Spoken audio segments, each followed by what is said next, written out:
to On Assignment, Ironman 70.3 Boise. This is Dave Erickson, and with me is professional triathlete Guy Crawford. Welcome back to Boise. Thank you, Dave. Good to be back. Now, you spent some time here to train during the off-season, right? Actually, I spent most of my time in Bend, Oregon, but I have ventured down here a little bit. But this is my first year sort of being based here. So. Do you train with anybody special in Bend, or do you hang out with Matt? Yeah, hang out with Matt Lieto and Luke McKenzie and Amanda Balding when they're there. So they're the people that I stay with. Yeah, it's been good times up there. Now, you turned pro a couple years ago. Yep, 2 years ago. And you made that transition from working full-time for Blue 70. Why'd you make that change? You know, I started triathlon when I was about 17, so I started racing sort of some smaller ITU style races that were based in New Zealand, like Oceanians and stuff like that, and then went away from the sport a little bit and started working for Blue 70 as a sponsorship manager. I thought it was a good opportunity, and as I developed through the job, I really missed the high level racing and thought, I think I can give that another crack. I think I can go well, and I've never had that much speed in my legs to do ITU, so I thought, why not? Now's the time, or otherwise I'm going to regret it, and I don't want to live with regrets. So.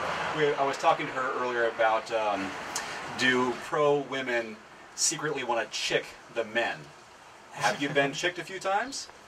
You know, I probably have. Yeah, I probably have, but not since I've been racing professionally. Okay. So that's funny that she should say that, because we talk about that a little bit. Like, we're talking about Boise on Saturday, and I'm like, if I'm walking, don't slap me on the ass. Don't even think about it.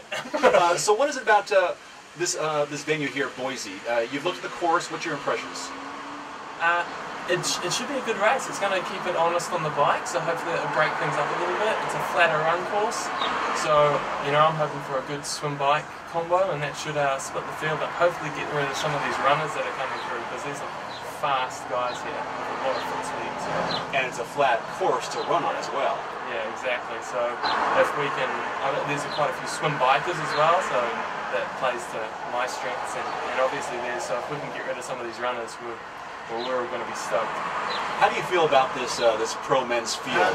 You know, I feel pretty good about it. There's still like 10 guys in there that can take the win, I think. You turn up to any race and there's guys like Ben Hoffman. He's so strong, such a strong bike runner, and he's a good swimmer, and he proved that in Kona when he came out with the lead pack. So, you know, it's just going to depend on what happens on the day, but I'm just going to do what I do and swim and bike my ass off and hopefully get rid of some people.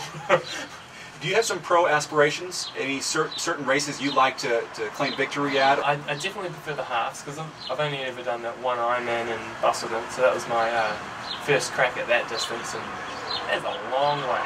But I definitely prefer the halves, and if it's got a sort of a harder swim, so no salt water, fresh water, takes up the points factor in a lot of people, and then a solid bike, not mountainous, but just a rolling, punchy, hilly kind of course that'll suit my strength. So those are the sort of courses like the Lake Stevens that I'll start targeting.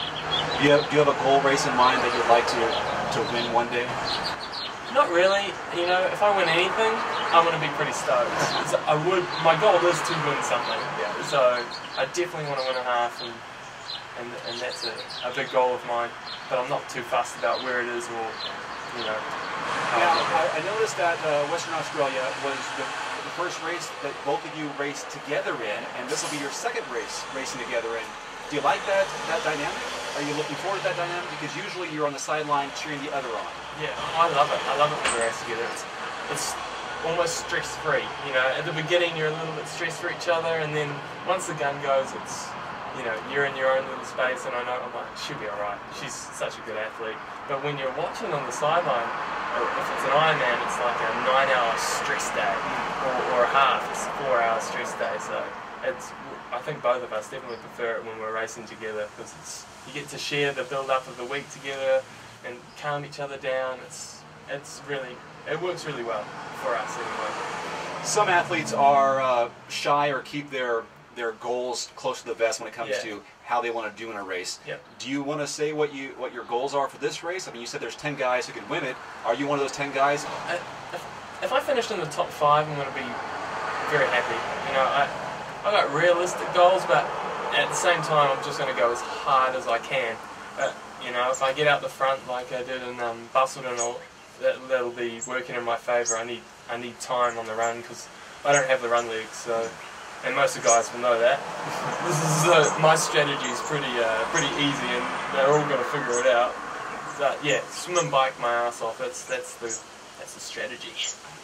Guy Crawford, professional triathlete here racing Ironman 70.3 Boise 2011 this Saturday.